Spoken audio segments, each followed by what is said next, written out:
Père Horacio Brito, donc il est prêtre argentin. Il est supérieur général de sa congrégation, les Pères de Garaison. Voilà, les Pères de Garaison, donc Notre-Dame de Garaison, c'est tout près de Lourdes. C'est tout petit sanctuaire, très ancien. Et donc, en réalité, le nom de la communauté du Père Brito, c'est les Pères de l'Immaculée Conception.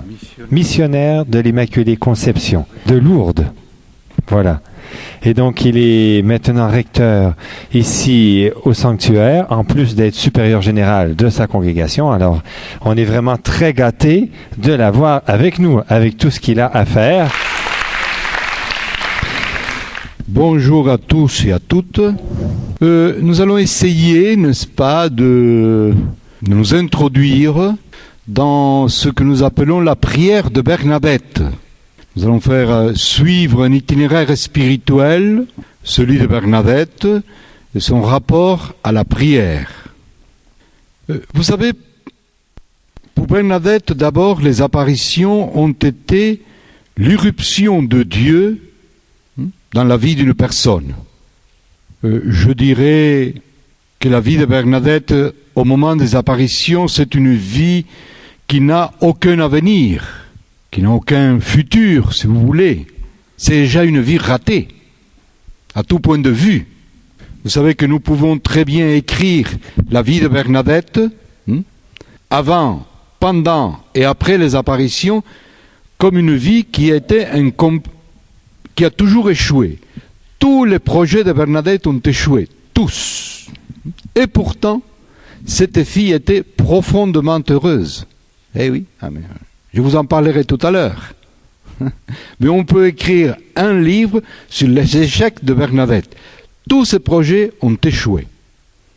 Sauf un seul projet. Alors, je vous dirai lequel, tout de suite. Si vous me posez la question, pourquoi la Sainte Vierge est apparue ici à Bernadette, nous pouvons donner pas mal de réponses. Mais il y en a une qui me plaît beaucoup. Je dirais qui est celle-ci. La Sainte Vierge est apparue ici à Lourdes pour que Bernadette puisse faire sa première communion. Mais mon père, quand même, il ne faut pas une apparition de la Sainte Vierge pour faire sa première communion. Mais je vous dis oui, si vous voulez bien.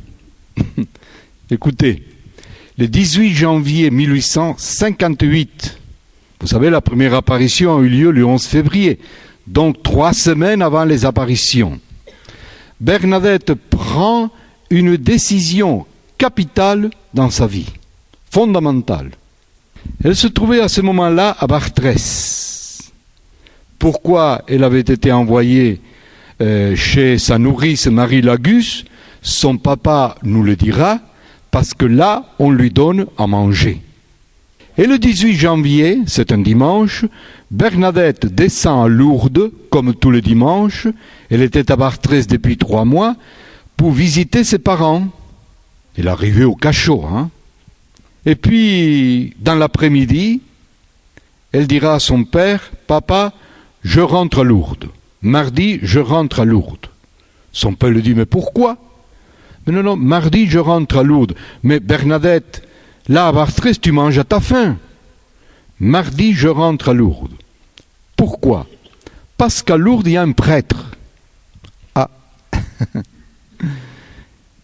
Et à Bartrès, le prêtre était parti un mois auparavant pour entrer à la trappe, dans la vie monastique. Donc à Bartrès, il n'y a pas de prêtre, à Lourdes, il y a un prêtre. Et pourquoi Bernadette voulait rencontrer un prêtre? Parce qu'elle voulait faire sa première communion. Elle avait échoué déjà à plusieurs reprises.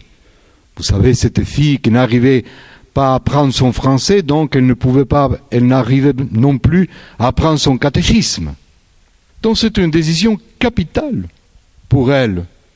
Pour nous, se dire, écoutez, c'était retourner à Lourdes, à la misère du cachot, manger une fois par jour, mais à Lourdes, il y a un prêtre. Son désir de l'Eucharistie. Et vous savez comment se terminent les apparitions? Les apparitions se terminent en fait par Bernadette faisant sa première communion. Puisqu'elle elle fera sa première communion le 3 juin à l'hospice, entre la 17e et la 18e apparition, sans connaître une virgule de son catéchisme.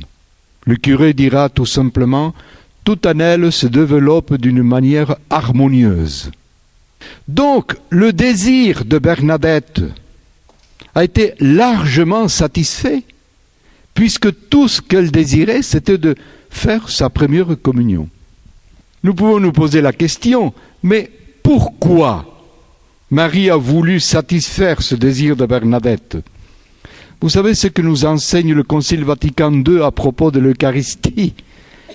Il nous dit ceci: le don par excellence que Dieu fait à l'humanité, c'est l'Eucharistie. Alors vous qui êtes de grands connaisseurs, la fête du corps et du sang du Christ, la fête de Dieu, elle se situe où? Non. Avant. Juste après quelle fête? La Trinité, dont nous avons Pentecôte, Trinité, et puis nous avons la fête Dieu. Et pourquoi juste après la Trinité? Parce que l'Eucharistie, c'est le don du Père, c'est le don du Fils, et c'est le don de l'Esprit Saint. Eh oui, l'Eucharistie est le don du Père. Dieu a aimé tant le monde que lui a donné son Fils unique. Et vous qui êtes père et mère, si vous êtes peut-être traqué, n'est-ce pas, par un brigand, et il vous demande votre enfant, est-ce que vous lui donnerez? Non. Mais voilà, c'est ce que Dieu fait. Il donne le Père, c'est ce que le Père fait, il donne son Fils. Il nous donne son Fils. Dieu a tant aimé le monde qu'il lui a donné son propre Fils. Et le Fils est là, dans l'Eucharistie. Mais en même temps, l'Eucharistie est le don du Fils. Prenez et mangez, ceci est mon corps. Prenez et buvez, ceci est mon sang. C'est le Fils qui se livre, qui se donne à nous, pour que nous ayons la vie en abondance, mais c'est le don du Fils. Et l'Eucharistie est aussi le don de l'Esprit Saint, parce que c'est grâce à l'Esprit Saint que ce don se fait aujourd'hui présent parmi nous. Vous avez remarqué à la messe, qu'est-ce qu'il fait le prêtre? Il pose, il impose les mains sur le pain et sur le vin, pour nous dire que ce pain devienne le corps du Christ, que ce vin devienne le sang du Christ. Donc c'est le don du Père, du Fils et du Saint-Esprit. C'est le don de la Trinité. Donc l'Eucharistie nous introduit dans la communion, en pleine communion avec Dieu. Nous entrons dans le cœur même de la communion. Et nous entrons au cœur même de l'Église. Et nous entrons au cœur même de l'humanité. Alors comment voulez-vous que la Sainte Vierge n'ait pas satisfait ce désir de Bernadette? Ça va. Mais on est parti de Bernadette, descendant de Vartrès, n'est-ce pas? Voilà, pour aller au cachot pour dire qu'elle rentrait à Lourdes, n'est-ce pas? Et nous sommes déjà dans le haut sommet, n'est-ce pas? Bon, ça c'est une petite introduction, voilà. Bon, nous allons continuer. Donc,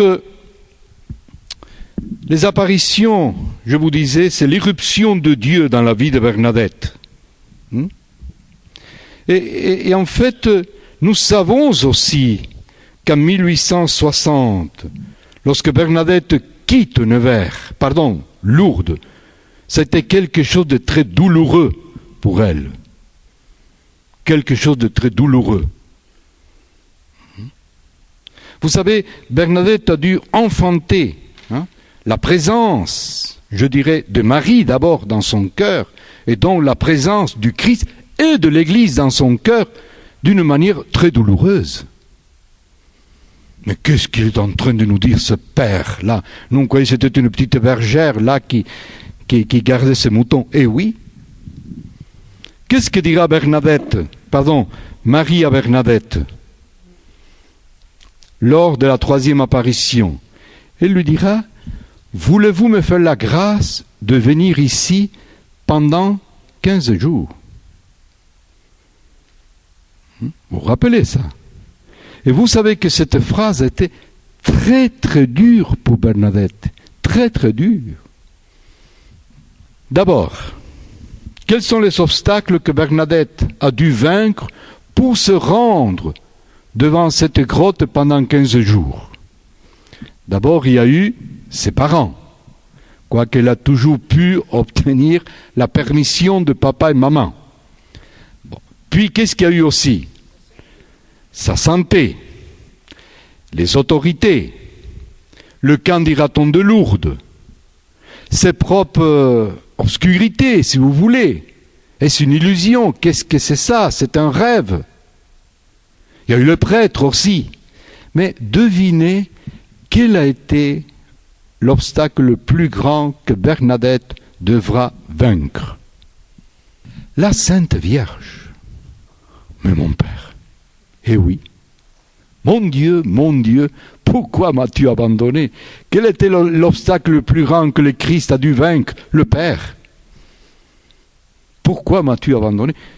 Vous savez, Marie demande à Bernadette de venir ici pendant 15 jours. Marie n'est pas venue pendant 15 jours. Ne vous en faites pas. Ah non. Ah non. Elle arrivait à la grotte parfois, elle commençait à prier et elle n'était pas là. Elle a passé parfois 1 heure en prière. Elle rentrait au cachot en pleurant et se disant, et si ce n'est qu'une illusion, si ce n'est qu'un rêve, et si je me trompe? Tu vois, Bernadette, tant que tu me vois avec ces yeux de la foi, de la chair, ça marche. Il faut que tu apprennes à me voir avec les yeux de la foi. Bernadette enfantera, n'est-ce pas, dans la douleur, cette présence de Marie dans son cœur. Pourquoi dans la douleur? Parce qu'il faut qu'elle l'enfante dans la foi. Et c'est pour cela, c'est ça l'explication de la dernière apparition. Vous vous rappelez la dernière apparition? Bernadette, elle n'est plus devant la grotte, elle est très très loin, très très loin. Elle est là où est actuellement le Carmel de Lourdes, parce que la dernière apparition a eu lieu le 16 juillet, le jour de Notre-Dame de Mont-Carmel. C'est pour ça que le Carmel a été construit dans cet endroit-là, et se trouvait là. Et qu'est-ce que nous dira Bernadette quand l'apparition eut fini? Elle était plus belle que jamais. Quand elle est le plus loin, voilà qu'elle la voit la plus belle. Et pourquoi? Parce qu'elle est devenue semblable à Marie. Elle a intériorisé la présence de Marie, mais cela grâce à son cheminement dans la foi. Donc elle quittera cette 18e apparition, non pas en pleurant, sans aucun regret, et qu'est-ce que nous dira? Et maintenant, je suis comme tout le monde. Alors nous on parle, n'est-ce pas, que ce maintenant je suis comme tout le monde, oui, ça peut avoir relation avec Nevers, c'est-à-dire maintenant, je suis entré dans la vie religieuse, je suis comme tout le monde. C'est pas tellement ça. Pour Bernadette, c'est maintenant je suis comme tout le monde, c'est quelque chose de très profond. C'est quoi? Qu'est-ce qu'a fait Marie pendant ses apparitions? Lui a prêché l'évangile, lui a présenté les paroles de l'évangile, une catéchèse. Et entre la 17e et la 18e apparition, qu'est-ce que fait Bernadette? Sa première communion. Donc, qu'est-ce qu'elle a? Elle a les paroles, elle a la parole, elle a l'Eucharistie. Marie est partie. Maintenant, je suis comme tout le monde, les disciples d'Emmaüs, comme nous. Donc, ce départ à Nevers, c'est aussi un départ douloureux pour Bernadette, en 1860. Parce qu'elle avait déjà commencé à avancer dans la foi. Et alors, et tout cela, je dirais, c'est grâce, n'est-ce pas, à la prière. Alors vous allez voir pourquoi. Bernadette le savait prier, ça nous le savons. depuis son plus jeune âge. Chez les Soubirous, on connaissait le Notre Père, le Je vous salue Marie, le Gloria, le Credo. Et voilà, n'est-ce pas, qu'à 12 ans, avant les apparitions, nous savons très bien que Bernadette possédait un chapelet qu'elle avait acheté à Bétharam. Vous connaissez Bétharam? Oui, je vois quelques visages qui sont du coin ici, qui se trouvent à 18 km. Un chapelet de 2 sous. Donc, elle disait, n'est-ce pas, le chapelet. On sait aussi très bien que même si sa vie à Bartrès, son séjour à Bartrès, qui a duré 3 mois, et qui a été un séjour dur quand même, on sait très bien, parce qu'il y a des témoins qui l'ont dit, que souvent on la voyait avec le chapelet à la main. Le 11 février, il y a quelque chose de très important qui va se passer dans sa vie, c'est que le dira le chapelet, avec la dame. Et pourquoi c'est très important? Bernadette nous le dira d'une manière très simple. Quand on lui a posé la question, on lui a dit, alors, quand la dame prie, comment est-ce qu'elle fait? Et puis Bernadette dira, elle remue les lèvres quand ensemble. Elle remue les lèvres quand ensemble, nous disions le Notre Père et le Gloria. Mais non pas quand je disais le Je vous salue Marie. Et là, il y a quelque chose de très important. Pourquoi? Parce que Bernadette arrive à la grotte. Elle commence à prier. Elle commence à prier tout simplement parce que c'est son expérience de la première apparition. Donc quand elle arrivait, se mettait à genoux, commençait à prier, et au bout de la 2e dizaine, en général, Marie était là. Mais voilà que Bernadette ne prie pas pour que la Sainte Vierge apparaisse. Non, elle prie tout simplement. Et là, elle fait une grande découverte. C'est que Marie s'associe à sa prière. Ça, c'est très important pour elle. Elle se rend compte tout de suite que Marie prie avec elle. Et là, nous sommes déjà au cœur de la prière. Qu'est-ce que nous dit l'apôtre Paul?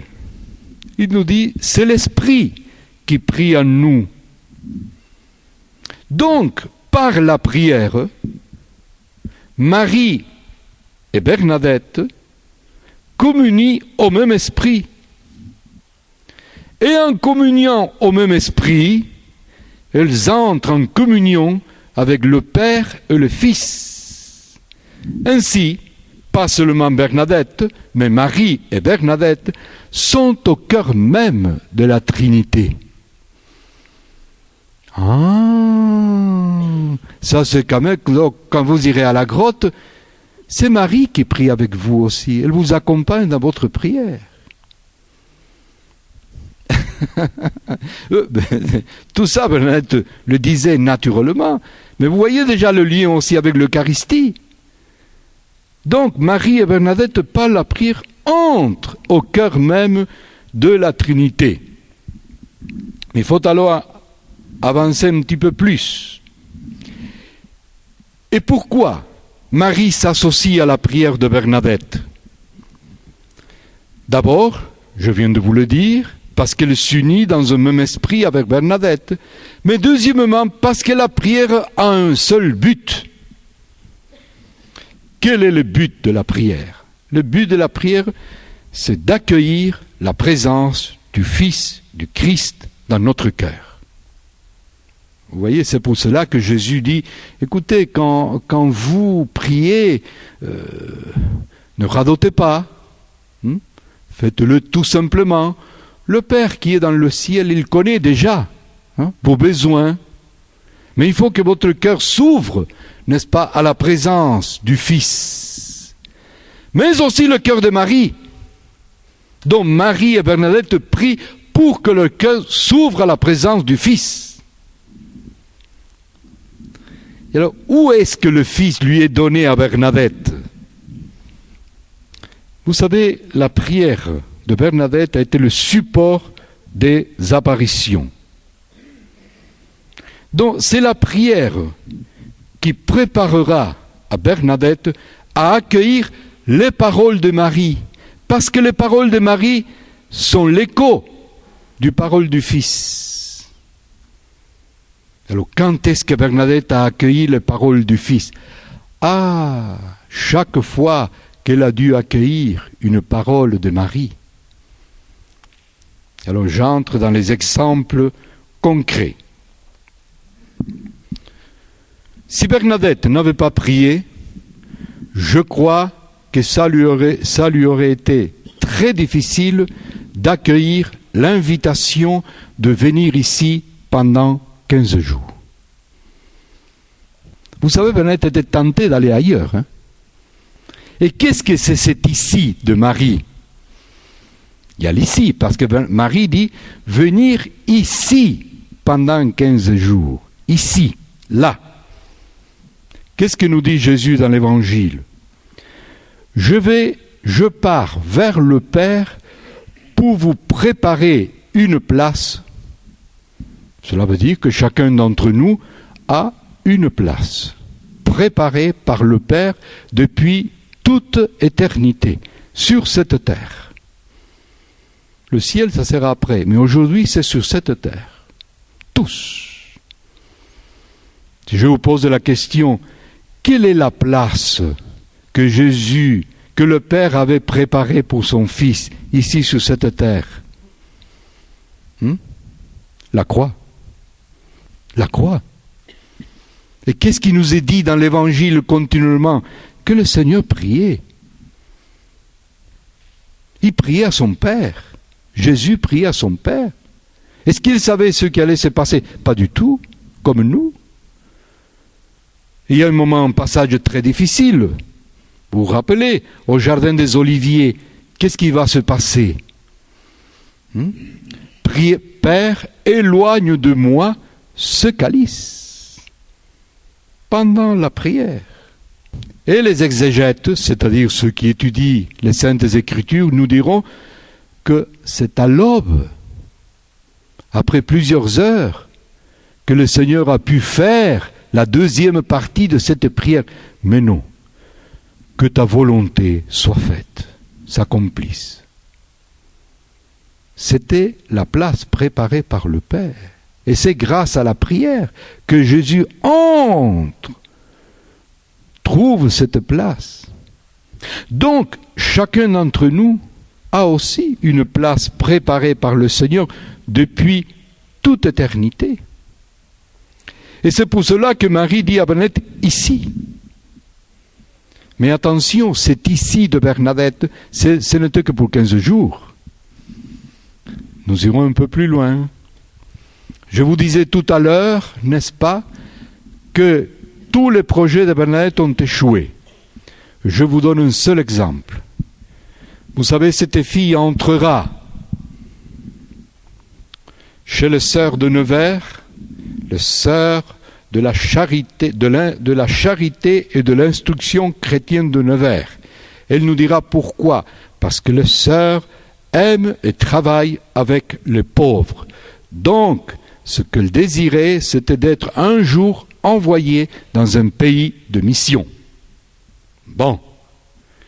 Elle entre chez les sœurs. Son noviciat se passe très mal. Elle a failli mourir.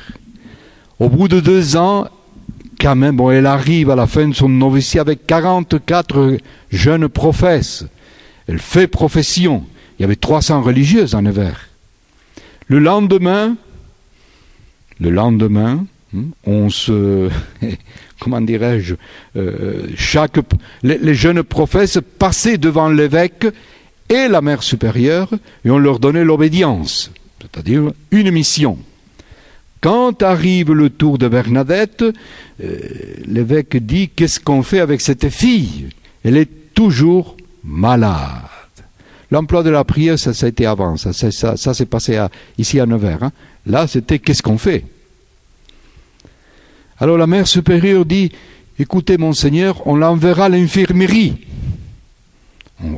Vite on se rend compte qu'elle ne connaissait pas le métier d'infirmière.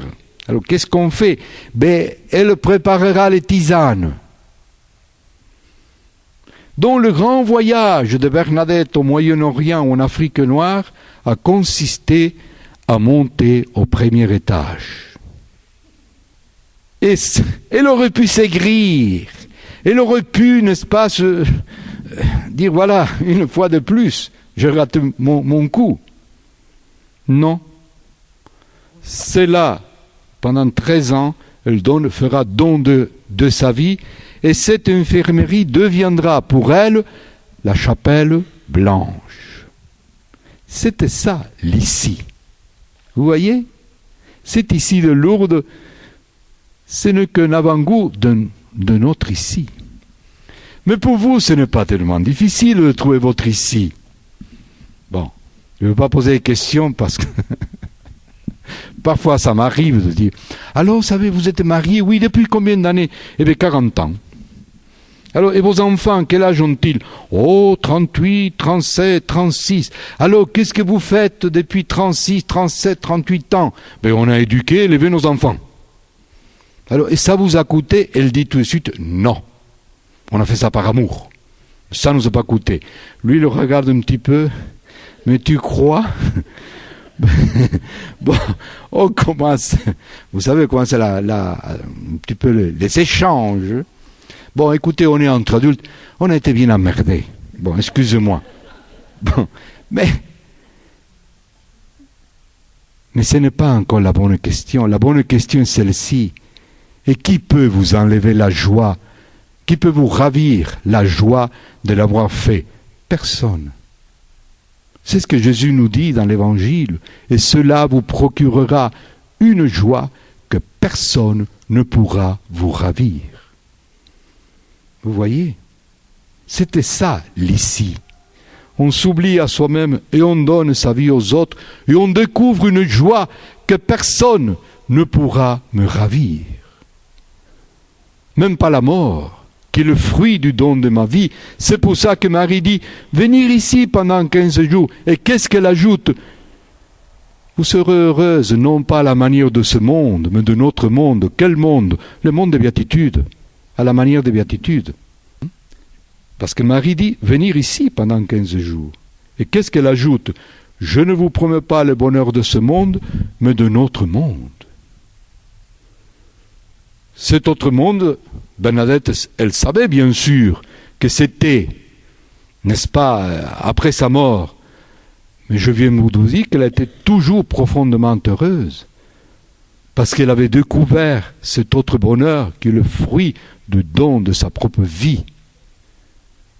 À un moment donné, il faut être affligé, à un moment donné, il faut pleurer, à un moment donné, il faut faire des choix, à un moment donné, il faut peut-être persécuter. Mais tout ce cheminement, Bernadette n'aurait pas pu le faire sans la prière. Vous voyez, parce que la prière lui a aidé à ouvrir son cœur à cette parole qui l'invite à trouver sa place, à faire don de sa vie, et en même temps à trouver un bonheur qui n'est pas de ce monde, mais qui est déjà dans ce monde, et qui personne ne pourra jamais me le ravir, même pas la mort. Nous sommes au cœur de l'Évangile. Sans la prière, Bernadette n'aurait pas non plus accueillir, n'est-ce pas, les gestes pénitentiels. Vous savez qu'à Bernadette, Marie lui demandera un certain nombre de gestes, elle-même nous dira, qui m'ont encore beaucoup, dont j'ai souffert, n'est-ce pas, pour les réaliser. Alors, quels sont ces gestes? Il y a eu 3 gestes.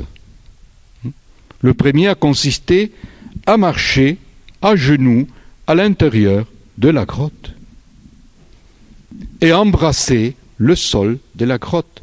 Ce sont des gestes répétitifs qu'elle fera pendant 4 apparitions. Le deuxième geste consistera à manger des herbes. Et le troisième geste a se barbouiller la figure avec cette boue immonde de la grotte. Mais voilà que ces trois gestes pénitentiels identifient Bernadette, parce que la dame lui a demandé, à la passion, au mystère de l'incarnation, de la passion et de la mort du Christ. En fait, nos gestes de pénitence ont un sens s'ils nous identifient au Christ lui-même. Le premier geste, Bernadette marche à genoux et embrasse le sol de la grotte. C'est le geste de l'incarnation. La proximité de cette grotte. Vous vous rappelez la parabole du bon samaritain, hein? Cet homme qui voit quelqu'un qui était rué de coups, et puis qu'est-ce qu'il fait? Il descend de son cheval, il se met à genoux, il panse les blessures, il prend le pauvre malheureux, il le met sur sa monture, leurs rôles se sont inversés, et qu'est-ce que nous dira saint Augustin? Dieu s'est fait homme pour que l'homme devienne Dieu. La proximité à l'égard de la grotte. Pourquoi? On verra. Deuxième geste, arracher des herbes. C'est le geste de la compassion. Et manger les herbes. Dans l'Ancien Testament, les Juifs, quand ils voulaient signifier que Dieu prenait sur lui toutes les amertumes, tout le péché du monde, qu'est-ce qu'ils faisaient les Juifs? Tuer un agneau, l'ouvrer, le vider, le bourrer des herbes amères, qui dans la Bible signifie le péché, le mal, et puis prononcer cette prière qui est passée dans notre messe. Voici l'agneau de Dieu qui enlève le péché du monde. L'homme a été libéré, Dieu a tout pris sur lui. Et le troisième geste, la croix. Voilà Bernadette qui se flanque de la boue. Dans sa figure, une partie du corps ouvre les bras. Les gens diront, cette fille est devenue folle. Et vous vous rappelez le prophète Isaïe, quand il nous montre le Christ sur le chemin du calvaire, dans les chants du serviteur souffrant. Son visage était tellement défiguré que l'on aurait dit qu'il ne s'agissait plus d'un visage d'homme, mais celui de mouton qu'on amenait à l'abattoir. Et voilà Bernadette, elle aussi défigurée comme le Christ. Et les gens qui se moquent et qui l'insultent, et qui insultent Bernadette. Voilà Bernadette, par ce geste pénitentiel, s'identifie au Christ. Au moment de sa passion, au moment de sa mort, au moment du portement de croix. Mais je ne sais pas si vous avez remarqué non plus que ces trois gestes ont tous un but. Puisqu'à la 9e apparition, Marie dira « Allez boire à la source et vous y lavez ». Vous savez, Bernadette croyait qu'il s'agissait bien sûr du Gave. Par 3 fois, Bernadette, elle va direction le Gave, parce que là, il y a de l'eau. Par 3 fois, Marie la fait revenir, et à la 4e fois, lui montre un lieu précis. Bernadette commence à gratter, et voilà une source qui commence à jaillir. Les gens ont été stupéfaits, puisque se sont dit, comment, dans cette grotte immonde, une source d'eau limpide, c'est quoi ça? Qu'est-ce que Marie est en train de révéler à Bernadette et à nous tous? D'abord, les profondeurs du cœur de Christ. Vous voyez, dans l'évangile de Saint Jean, ce Christ qui a été crucifié, flagellé, torturé, ensanglanté, un soldat d'un coup de lance lui perce son cœur et aussitôt jaillit du sang et de l'eau. Mais il ne faut pas en rester. Et on a vu, n'est-ce pas, dans cette eau, on voit dans cette eau, les pères de l'Église ont vu l'amour, la miséricorde de Dieu. Dieu a des entrailles de miséricorde. On perce son cœur, il y a l'amour, la miséricorde. Mais il ne faut pas en rester là. Il faut encore un peu. Il faut aller un peu plus loin. Vous savez ce que c'est la grotte?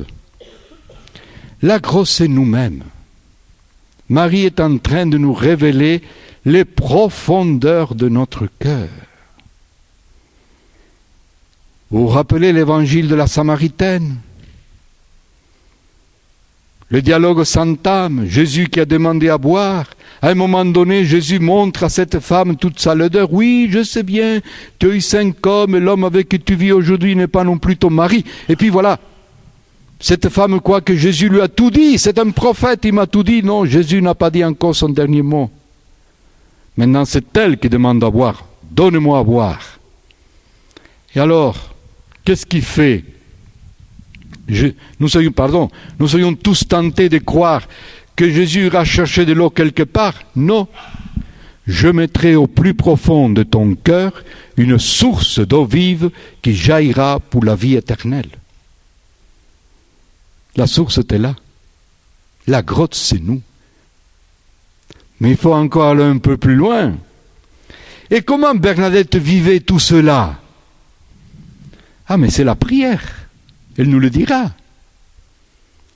Qu'est-ce qu'elle nous dira à Nevers? Vous savez, mes sœurs, à Nevers, il n'y avait pas les grottes de Lourdes. Hein. Elle dira, vous savez, mes sœurs, tous les jours, je fais mon pèlerinage à la grotte.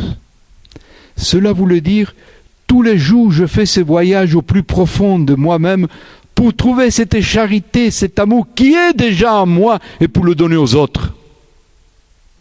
Qu'est-ce que nous dira Bernadette encore? Et ça, c'est le fruit de sa prière. Ce qui compte, ce n'est pas la première réaction, c'est la deuxième, quand on est allé au fond de soi-même. Mais voilà que Bernadette fera encore une autre grande découverte. Vous savez, tant qu'il s'agit de nous-mêmes, de chacun d'entre nous de faire le voyage, pour donner à l'autre le meilleur de nous-mêmes, ça va. Mais quand c'est l'autre qui commence à gratter, et qui nous demande le meilleur de nous-mêmes, alors là, ça fait mal. Eh oui. Bernadette disait, vous savez que Bernadette avait l'habitude de demander pardon à ses sœurs, parce qu'elle était très susceptible. Elle dira, je suis trop bouillante. Elle allait demander pardon pour ce manque de charité. Les autres qui grattaient dans son cœur pour lui demander le meilleur d'elle-même. Exemple. Ils sont tous les deux là, le couple. Et puis tout d'un coup, elle dit, chérie, il faut qu'on parle. Oh là, nous on est coincés. Là, les femmes, ça va. Mais nous, les hommes, ça ne vient pas. Et alors, on met haut la barre. Hein. On dit, de quoi, ma petite puce? Ça, c'est pour vous réveiller. Bon. Et alors, des enfants, on met très haut la barre. Hein. Non. Oh là là. Du boulot? Non. De la maison? Non. De quoi? De nous deux. Elle est en train de dire, je veux boire. Donne-moi le meilleur de toi-même. Et vice-versa, non, vous n'allez pas échapper. Hein. Quand elle se perd dans les comparaisons, les jalousies, les détails, et que ça n'en finit jamais, et puis tout est brouillé, là on ne sait plus où ce qu'on en est, lui, paf, il tape sur la table et dit, basta, c'est pas ça. C'est lui qui est en train de dire, je veux boire, donne-moi à boire, pas ça, de l'eau. Mais quand les enfants nous demandent notre paternité, notre maternité, est-ce qu'on reste à la maison? Mais on n'a rien à faire. Non, restons-y. Je veux boire. Et nous prêtres, hein, quand on nous dit, mon père c'était très bien, mais c'était pas ça. Cela veut dire, on n'a pas parlé de Dieu. On a parlé de tout, du compte de la paroisse, de je sais pas quoi. Non, mais c'est pas ça, hein, c'est pas ça. Ils sont en train de dire, donne-nous à boire. C'est ça. Et là, nous avons tous des grâces d'État. Des grâces d'État, tous, à donner aux autres. Et c'est pour cela que Bernadette disait, vous savez, l'eau de Lourdes disait, mais non, avec une petite goutte, ça suffit. C'est une question de foi. Parfois, j'accompagne quelques couples, n'est-ce pas, et je leur dis, lorsque nous sommes devant, dans les robinets, mouillez-vous les mains, mouillez-vous les joues. embrassez-vous. Cela veut dire quoi? Ne vous rencontrez pas, ne vous retrouvez pas, ne vous donnez pas rendez-vous au niveau de vos agressivités, de vos manques, de vos superficialités. Le rendez-vous doit se faire au niveau de la charité la plus profonde, du don de soi. Et en général, c'est l'autre qui gratte. L'époux doit pouvoir boire et s'y laver dans le cœur de son épouse, et vice-versa. Voilà. Alors, vous voyez, Bernadette, elle a compris ça. Je ne fais que traduire d'une autre manière ce que Bernadette vivait, hein, mais c'est grâce à la prière, tout ça, qu'elle découvrira tout ça. Alors, comment voulez-vous, si c'est parce qu'elle priait qu'elle arrive à découvrir ces gestes de conversion, de pénitence, et la source.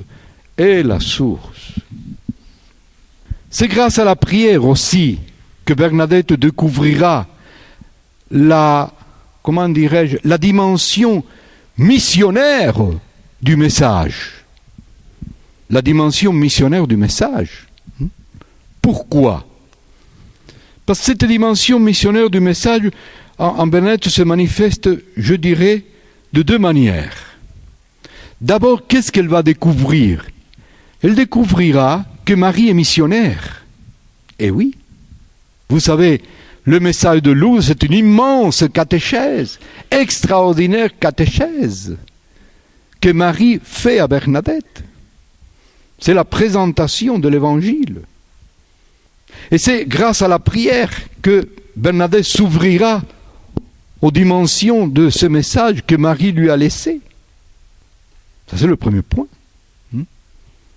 Voilà que Bernadette se laisse évangéliser par Marie. Donc, grande question, hein? Marie qui évangélise, la mère qui évangélise, l'importance de notre paternité, de notre maternité pour annoncer l'Évangile. C'est grâce à la prière que Bernadette découvrira qu'elle peut annoncer l'Évangile aussi, dans la fragilité de sa petite nature. En fait, la commission que Marie lui a confiée est extrêmement difficile.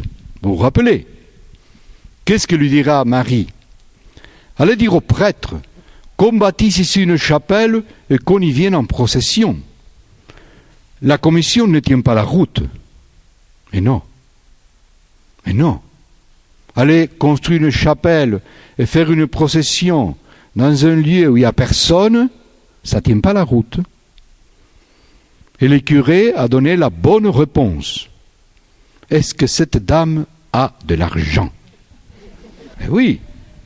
Et il avait raison, moi j'aurais fait de même. Hein. D'autant plus qu'on ne sait pas qui c'est qui parle. Eh oui. Mais voilà que Bernadette dit ça. Elle dit. Bon. Mais voilà que cette dimension missionnaire, Bernadette la découvra aussi d'une manière douloureuse. Pourquoi? Vous savez ce que dira Bernadette lorsqu'elle était à Nevers? En fait, à Bernadette, ça lui faisait mal de voir Lourdes tel qu'il est aujourd'hui. Et pourquoi? Une fois, on lui montre quelques photos de Lourdes, avec les foules, les gens qui prient. Qu'est-ce que dira Bernadette? Qu'est-ce qu'on a fait? Ma pauvre grotte, qu'est-ce qu'on a fait? Nous, nous n'avons pas été fidèles à Bernadette. C'est pas ça. C'est pas ça. Vous qui avez des enfants, n'est-ce pas? Un jour, ils vous ont dit, maman, papi, je me marie. Si c'est un garçon, elle a dit, tiens, il y a une femme qui entre dans sa vie. Si c'est une fille, c'est lui qui a dit, tiens, ma petite reine m'a trahi. Moi, je suis le roi, Bon. Ça fait mal. Mais si vous ne les laissez pas partir, ils ne vont pas grandir. Eh oui. Jésus ne nous a pas retenus. Il ne retient pas les disciples de Maüs. Il les fait partir. Jésus ne retient pas ses disciples. Allez dans le monde entier, il ne les garde pas pour lui, il les envoie. Et voilà que Bernadette, elle souffrait quand on lui racontait ce que c'était Lourdes. Qu'est-ce qu'on a fait de ma grotte. C'est ma, c'est très féminin. Vous avez vu le dialogue entre les hommes et les femmes. S'il y a 10 femmes autour d'une table, il y a combien de conversations? Mais 35. Eh oui, on parle avec celle qui est là, on tient en liste d'attente l'autre, on écoute là et on suit. Mais c'est comme ça, c'est incroyable. Ah, c'est extraordinaire. Nous n'arrivons pas à suivre. Mais, non, n'applaudissez pas. Mais, si vous mettez 10 hommes autour d'une table, il y a une seule conversation et chacun à son tour. Alors, quels sont les sujets? Attendez. Quels sont les sujets? Mon mari, mes enfants, ma maison. Ma. Les hommes, le foot, la politique, la voiture, le boulot. Mais oui, le foot. Et tout. Mais vous voyez, c'est pas marrant, mais pour nous, c'est pas marrant, ma papa parler de la. Vous voyez. Mais donc, Bernadette, ma grotte, c'est ce qu'elle dit, et c'était approprié de la grotte. Mais vous voyez le message de Lourdes, ça se fait comment? Mais ça se comprend. Pendant cette apparition, Marie ne parlera dans sa catéchèse, ne parlera qu'à la 3e apparition, dont Bernadette s'approprie de la présence de Marie et de cette grotte, puis c'est elle qui fait tous les gestes, c'est elle qui découvre la source. C'est ma grotte. Mais voilà que ces messages, qui en apparence semblaient être destinés seulement à Bernadette, tout d'un coup s'ouvrent aux dimensions de l'humanité, de toute l'Église. Allez dire aux prêtres qu'on bâtisse ici une chapelle et qu'on y vienne en procession. La moindre chose que moi j'aurais dit, tiens, elle va nous foutre la pagaille maintenant. Vous voyez? Et c'est ça. Donc Bernadette doit se dessaisir, n'est-ce pas, de cette grotte. Elle entre, n'est-ce pas, dans une dimension missionnaire. Mais voilà aussi que Bernadette comprendra autre chose de très important, et pas seulement elle, mais sa mère supérieure. Il y a eu... Je ne sais pas si quelqu'un était au colloque international sur la vie de Bernadette au mois de décembre. Alors, il y avait un personnage qu'on ne nommait jamais, c'était la mère supérieure de Nevers. Bon, la mère d'Ozus. Parce qu'elle était très sévère, rude, Vous savez, cette rencontre de Bernadette à Nevers avec cette mère supérieure, elle était dure, hein, elle était rude. Ça lui a fait beaucoup de bien, cette fille. Et moi, j'admire cette... Si on vous confie une novice qui a vu la Sainte Vierge, qu'est-ce que vous allez faire? C'est ça. C'est ça, en fait. Et qu'est-ce qu'elle fait, Mère d'Ozus? Ah, Mère d'Ozus dira ceci. Bernadette était sa croix et sa gloire. Sa croix et sa gloire. Pour cette religieuse. Qu'est-ce qu'elle dira? D'abord, elle est dans une congrégation religieuse qui a sa règle, qui suit les intuitions de Don Lavenne, très ancrée sur la croix et la charité. Et voilà qu'arrive cette fille qui vient de faire une expérience de l'ordre charismatique. Et oui, les apparitions. Bon, elle arrive là, elle se dit, bon, des apparitions, il n'en sera plus question ici. Donc Bernadette racontera pour une fois, n'est-ce pas, les apparitions au 3e jour de son arrivée, et puis il n'en sera plus question. On n'avait pas le droit d'interroger Bernadette sur les apparitions. Et voilà que cette sœur se forcera pour faire entrer Bernadette dans ce que certains papes ont dit la grande discipline de l'Église. Vous savez, nous on roule à 130 dans les autoroutes, l'Église roule à 20 à l'heure. Mais elle ne rate... oui, c'est comme ça. Faire entrer Bernadette dans la grande discipline de l'Église. Elle a vu la Sainte Vierge, pourtant il fallait bien que dans son cours de formation on lui parle de la Sainte Vierge. Il fallait qu'elle s'adapte aux horaires, à la prière de tous les jours. Mais voilà que cette maîtresse de novices découvra quelque chose de très important pour la vie de Bernadette et pour nous tous. Bon, pas question des apparitions. Bernadette entre petit à petit dans cette espèce de moule qui était à l'époque la vie religieuse au XIXe siècle. C'était pas facile pour elle. Et puis, voilà que, tous les jours, à 9h, on allait frapper à la porte. Qui étaient-ce? Des évêques, des notables, des fonctionnaires, des gens de la haute société, venant un peu de partout. On veut voir Bernadette. On veut interroger Bernadette. Donc, cette phrase de Bernadette, je suis venu ici pour me cacher, ça n'a jamais fonctionné, jamais marché. En fait, parfois, Bernadette était appelée 4 ou 5 fois par jour au parloir pour raconter les apparitions. Ce qui était très important,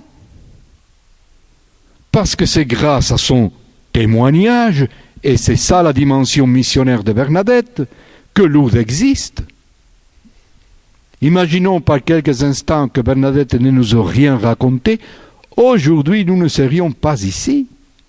En fait, tout Lourdes s'appuie sur le témoignage de Bernadette, et pas seulement Lourdes dans les Pyrénées, mais tout ce qui est Lourdes en dehors de Lourdes. Et c'est un latino-américain qui vous parle et qui tous les ans envoie à Buenos Aires 300 000 personnes autour du Cardinal le 11 février pour célébrer Notre-Dame de Lourdes. Voyez donc l'importance de cette dimension missionnaire de Bernadette. Mais voilà qui est de l'ordre charismatique, mais voilà que cette maîtresse de novice se rendra compte que quelque chose se passait dans ce parloir. Parce qu'à un moment donné, Bernadette vient lui dire « Ma mère, j'étouffe, je n'en peux plus. » Et qu'est-ce que lui dira toujours la mère supérieure? Allez au parloir, allez au parloir, allez au parloir. Et c'est là, et dans l'infirmerie, que Bernadette a fait don de sa vie. Et tout cela, c'est la prière de Bernadette. Tout ça, c'est accueillir le Christ, hein? Et c'est accueillir le Christ, tout ça. Autrement, on parle, je ne sais pas de quel Christ, hein? C'est aussi dans la prière que Bernadette accueillera le nom de la dame. Alors, qu'est-ce que cela a signifié dans sa vie? Ça signifie en même temps quelque chose de douloureux et en même temps, je dirais, l'accomplissement de sa vie. Et je vous le rapporte à travers les faits. Vous savez, lorsque Bernadette accueille ce nom, le 25 mars, je suis l'Immaculée Conception. Elle entend par ses oreilles, ce nom-là pour elle ne veut rien dire. Attention, il ne faut pas penser, ce nom-là ne renvoie pas à Bernadette un dogme. Pas du tout. Cela ne veut rien dire. Mais ce nom est très important. Vous allez voir comment Bernadette l'accueillera.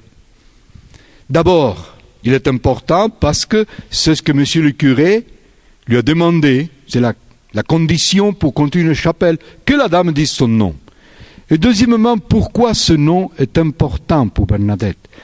Parce que c'est tout simplement le nom de la dame. Ah, mais c'est quoi ça alors? Mais oui. Mais, monsieur, le nom de votre épouse est important quand même. Eh oui, mais c'est ça. Le nom de mon ami est important, mais bien sûr, ça ne me renvoie pas à un... Quand je dis monsieur Dupont, je ne pense pas au pont.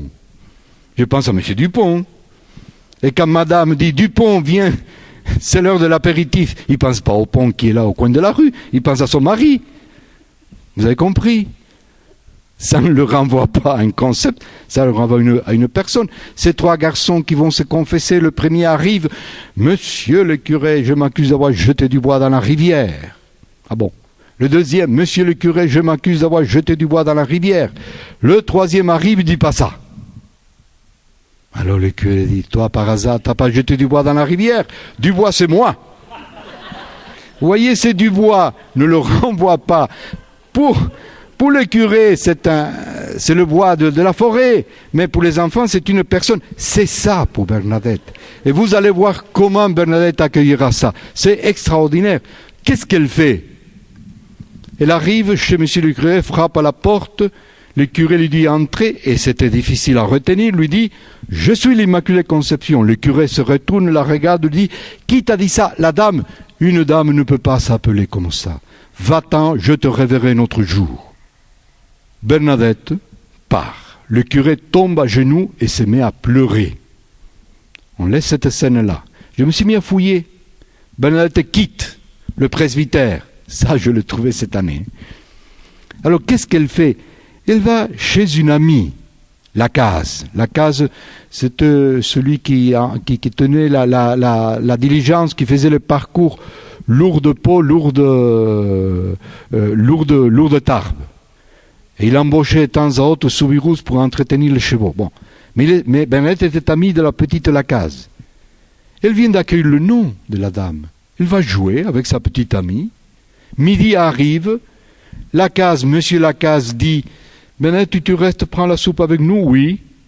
Au moment où tout le monde est en train de manger, la famille, Lacaze lui dit « Qu'as-tu fait aujourd'hui, ma petite ?» Mais je suis allé à la grotte. Que s'est-il passé? Bernadette raconte. Et quand elle dit « Et la dame m'a dit, je suis l'Immaculée Conception », tout le monde pleure. Le soir, 20h, elle est convoquée par Jean-Baptiste Estrade, le percepteur de Mpau, qui avait l'habitude de prendre des notes de ce qui s'est passé à la grotte. Célibataire, sa sœur Emmanuelite habitait là aussi. Bernadette, on m'a dit que tu es allée à la grotte aujourd'hui. Oui, raconte-moi. À la fin de son récit, Bernadette dira, elle m'a dit, je suis l'Immaculée Conception. Mais monsieur Estrade, qu'est-ce que cela veut dire? Estrade pleure. Emmanuelite reprend un petit peu cette situation. Il dira, qu'est-ce qu'elle t'a dit, Bernadette? Elle m'a dit, je suis l'Immaculée Conception. Mais mademoiselle, qu'est-ce que cela veut dire? Emmanuelite pleure. Et c'est là, pour la première fois, que Bernadette entendra dire ces paroles.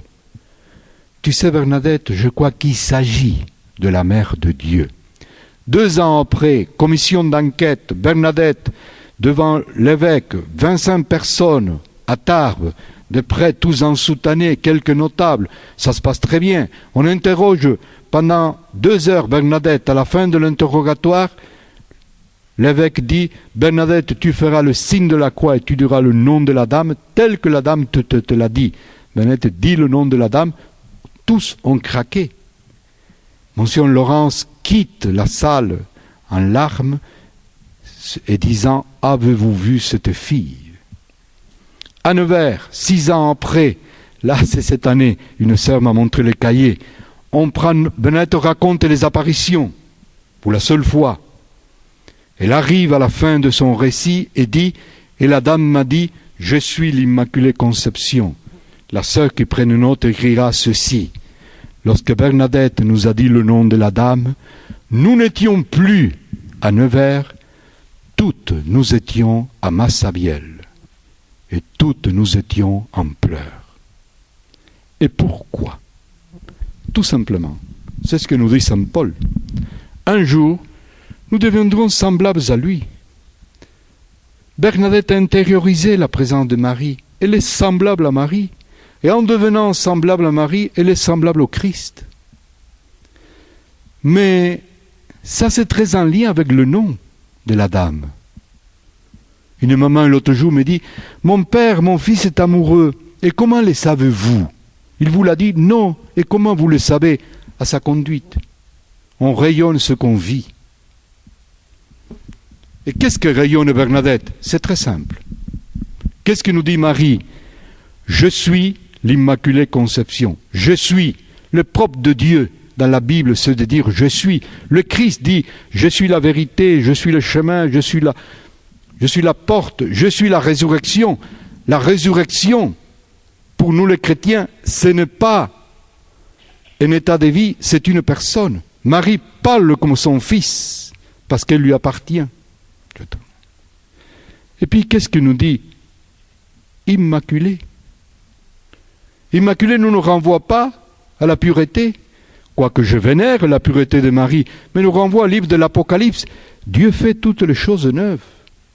Des grands pécheurs sont devenus immaculés, renouvelés par Dieu. Et puis, qu'est-ce qu'elle dit? Conception. Conception, c'est pas conçu. Ça nous renvoie à quelqu'un qui a été conçu et qui a le pouvoir de concevoir. C'est dans notre vie biologique.